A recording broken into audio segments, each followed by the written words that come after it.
Hey there, friends. Welcome back to Easy English with Marco and Erika. This is the place where you learn real English, the kind people actually speak every day. And today's video is super useful. It's all about natural phrases for daily conversations.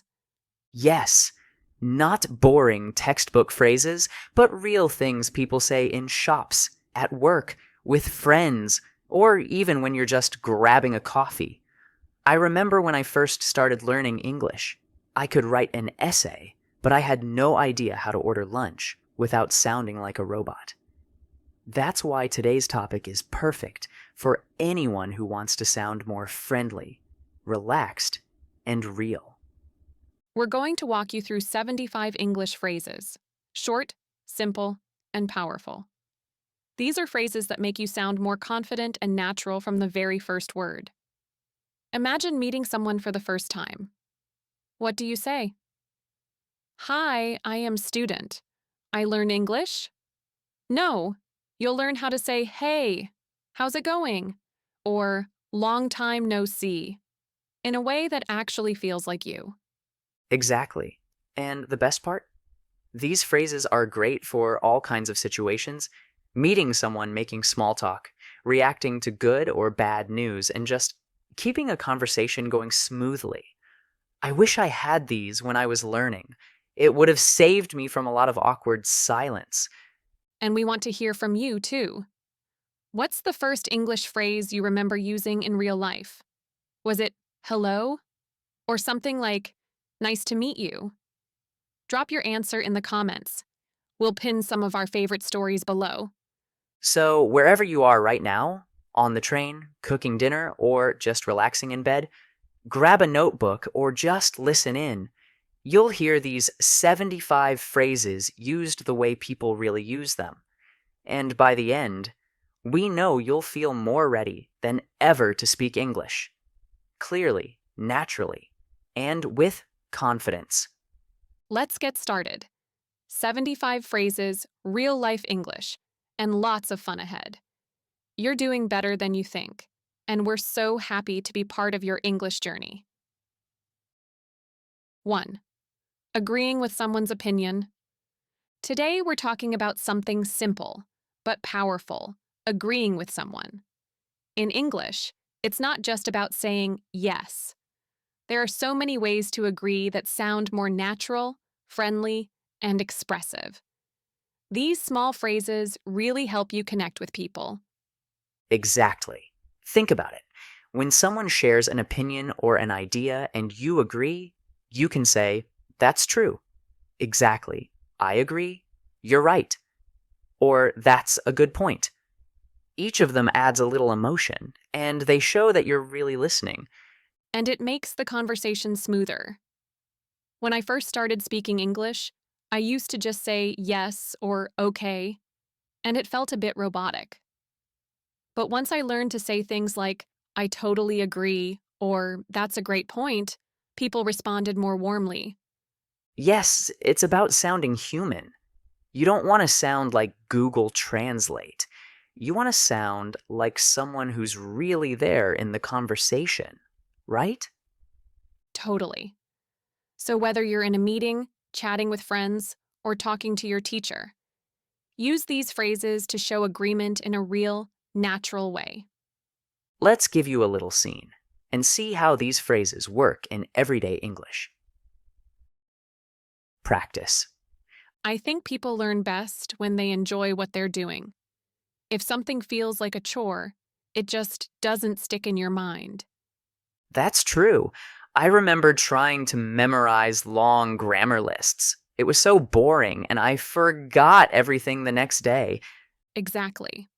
But when I started watching funny English shows, I picked up words without even trying. You're right. It's like your brain opens up when it's having fun. And regular practice matters more than long study sessions. That's a good point. 10 minutes a day can change everything. I agree with that. It's about being consistent, not perfect. Chore, it just doesn't stick in your mind. That's true.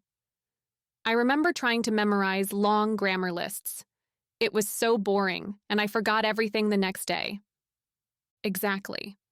But when I started watching funny English shows, I picked up words without even trying. You're right. It's like your brain opens up when it's having fun, and regular practice matters more than long study sessions. That's a good point. 10 minutes a day can change everything. I agree with that. It's about being consistent, not perfect.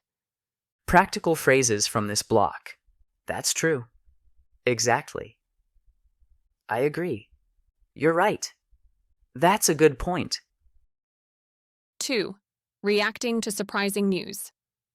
Have you ever heard something so unexpected it just shocked you? In English, we use short, emotional phrases to react. These phrases show surprise, excitement, or disbelief, and they make your English sound super real. Exactly. Instead of just saying, really, or wow, you can say, no way, you're kidding, or that's crazy. They're short, but powerful.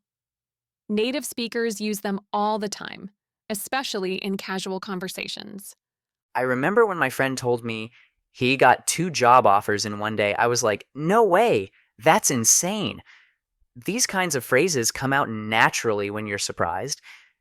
Yes, and they help you sound more engaged. Imagine someone tells you they won the lottery, and you just say, interesting. That's not enough. You need to show some emotion. You're kidding, or that's wild. So, next time you hear something shocking, react like a native. Use phrases that show you feel what the other person is saying. It's not about perfect grammar, it's about connection. Ready to hear how it sounds in a real scene? Practice. You won't believe this. I saw a bear on my street last night, just walking like it owned the place. No way. Are you serious? I swear. It even stopped and looked at me like, what are you doing here? You're kidding? I'm not. I froze on the spot. That's insane. I mean, wow. That's crazy. Practical phrases? No way. You're kidding. That's insane. That's crazy. Are you serious? 3. Asking politely for a favor. Sometimes we need help. But asking for a favor in English isn't just about using words. It's about sounding polite and friendly. That's where the magic of soft phrases comes in. Yes. Instead of saying, help me with this, which can sound a little too direct, you can say, would you mind helping me with this? Or could you help me out? These versions are much nicer, and people are more willing to help when you ask this way. Absolutely. One time, I had to ask my colleague to finish a report for me, and I was nervous. I didn't want to sound like I was ordering him around.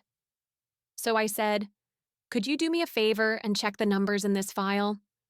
He smiled and said, of course. It worked perfectly. That's a great example. And even simple phrases like, can you do me a favor? Or, would it be okay if? They show respect. English speakers often expect you to ask in this soft way, especially at work or with people you don't know very well. So the next time you need a hand, don't stress.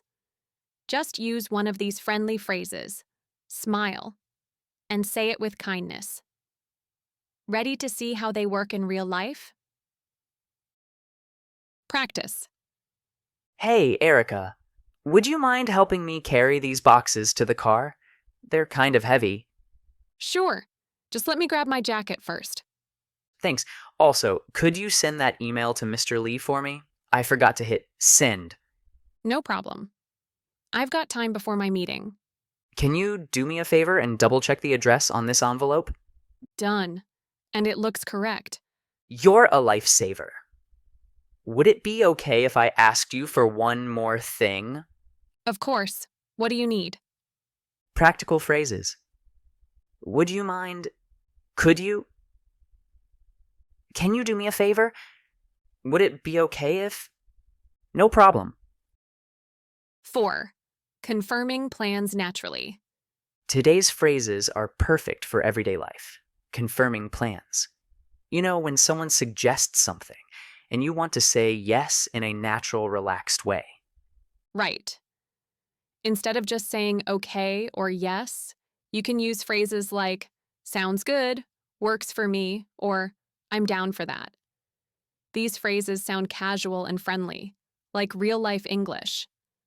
I use these all the time, like, my friend will text me, pizza tonight, and I just reply, sounds good. It's quick, but warm.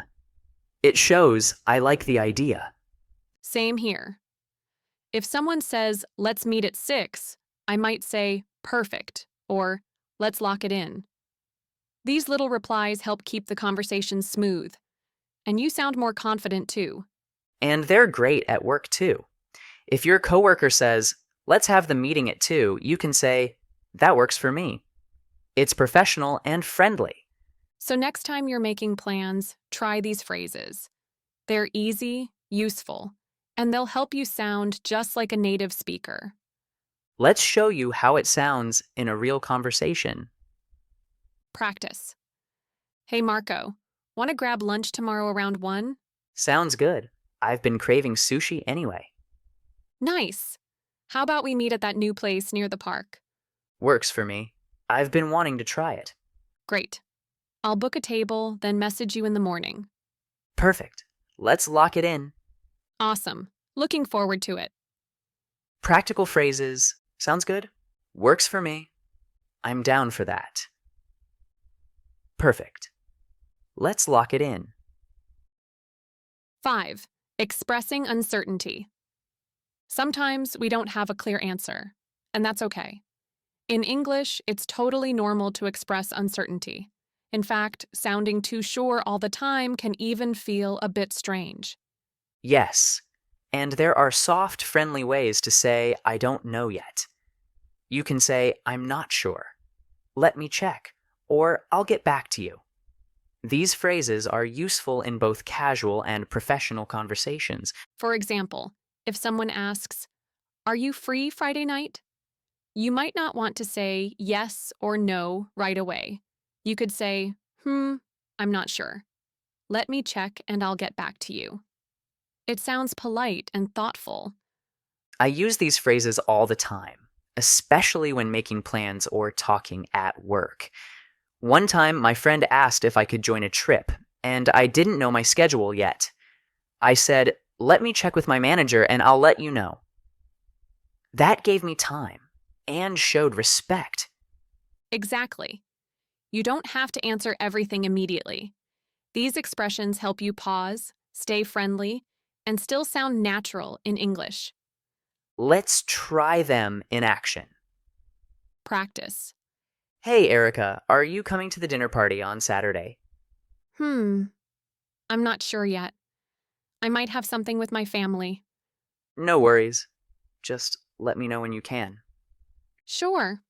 Let me check my calendar first, and I'll get back to you by tonight. Sounds good. I just need to tell the host by tomorrow. Okay. I'll let you know either way. Practical phrases. I'm not sure.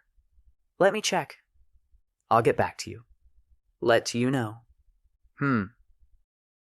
6. Polite disagreement. Disagreement happens. It's part of real life. But in English, how you disagree is often more important than what you say. If you sound too direct, people might think you're rude, even if you don't mean to be. Exactly. Instead of saying you're wrong, you can use softening phrases like, I see what you're saying, but, or I'm not sure I completely agree. These phrases help you express your own view without making the other person feel bad. I remember in a meeting, someone suggested a plan I didn't agree with. I said, that's an interesting idea, but I think there might be a simpler way. It helped us stay positive, and they actually agreed with my idea in the end. That's a great example.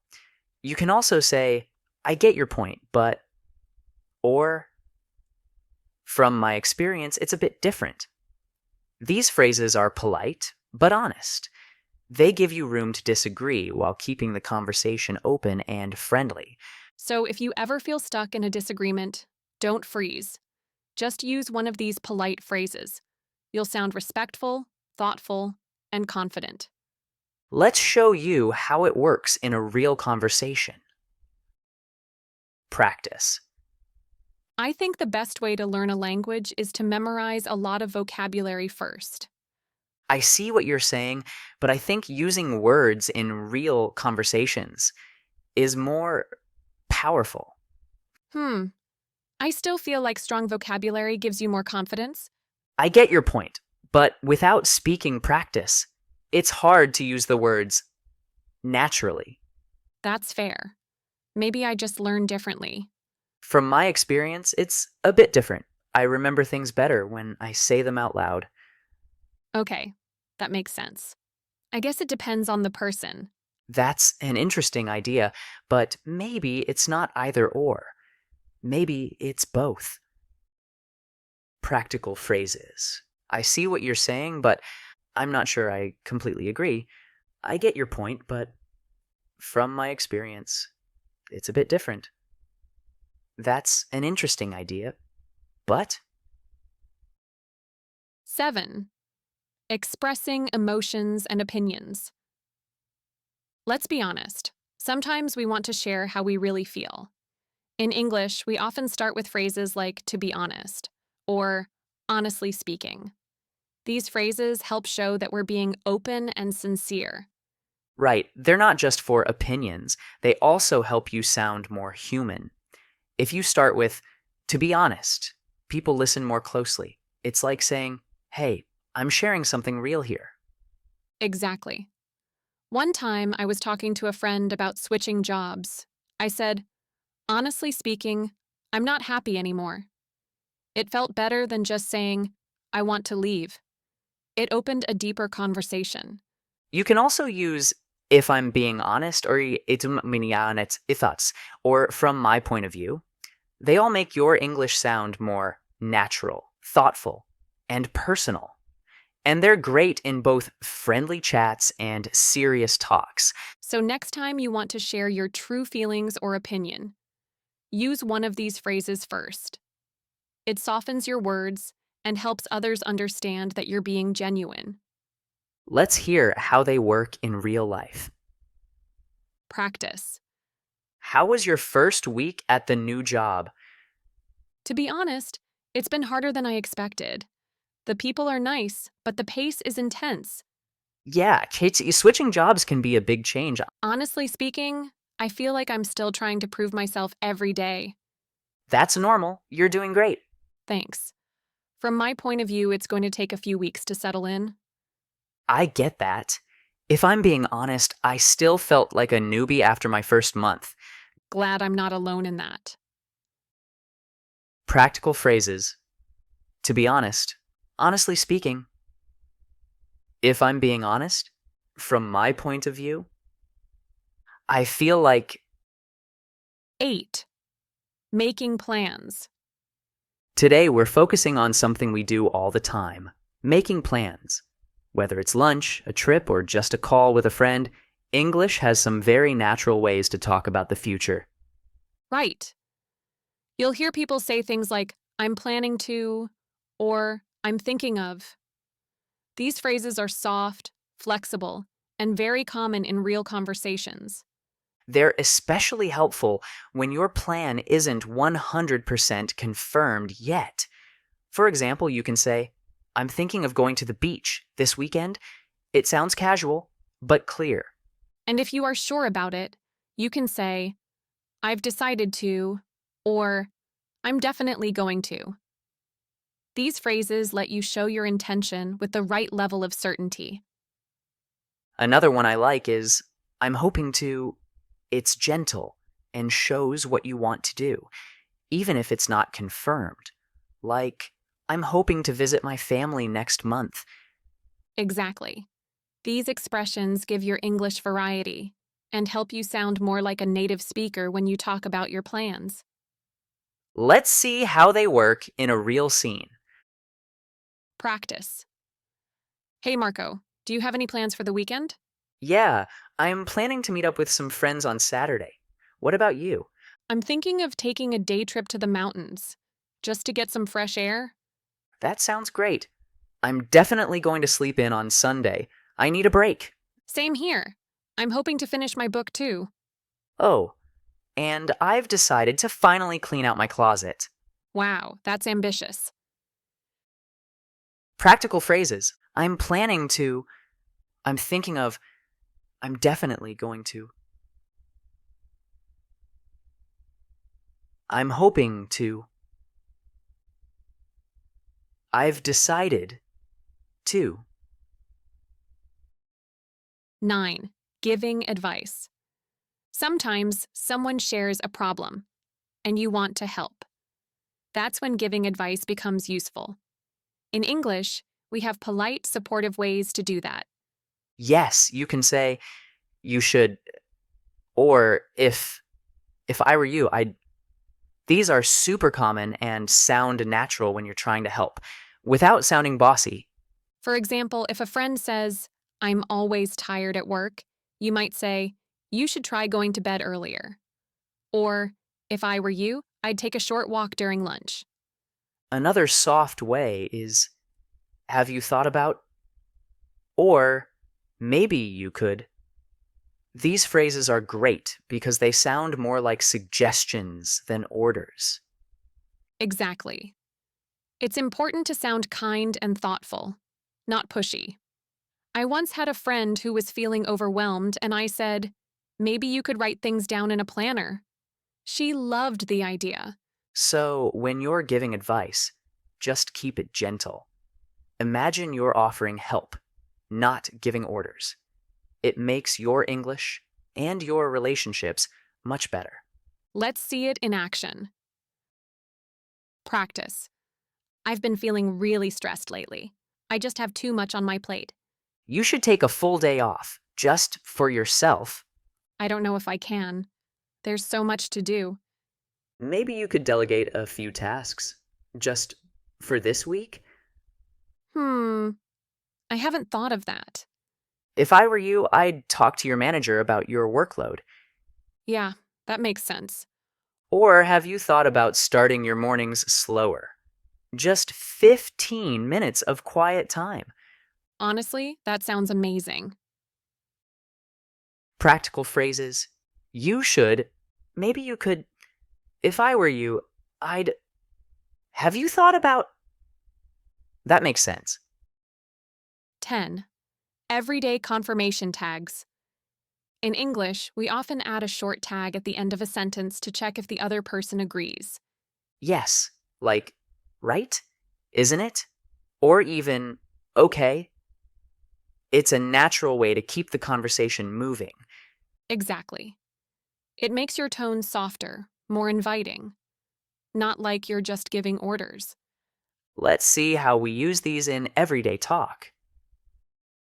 Practice. You finished the report, right? Yes, I sent it this morning. Fast, isn't it? Totally. We did a good job, didn't we? We really did. The client will be happy, don't you think? No doubt. Let's do the same with the next one, okay? Practical phrases. You finished the report, right? Fast, isn't it? We did a good job, didn't we? Don't you think? Let's do the same with the next one, okay? And that's it for part 2. Today, we went through another big set of useful real-life English phrases. And now you've practiced over 75 expressions you can use every single day. From reacting to news to giving your opinion, offering help, and ending a conversation, you're building a real English toolbox, one phrase at a time. But guess what? We're not done yet. There's still more to come, because the next part of this series is on the way. That's right. We'll continue with even more natural English expressions in part 3, So, if you're enjoying this journey with us, make sure to subscribe and hit the bell so you don't miss the next episode. And now we'd love to hear from you. Which phrase from part 2 do you use or want to try next? Let us know in the comments below. Your progress matters. We're proud of you for showing up and practicing. Thanks for being here with us. And remember, You're doing better than you think.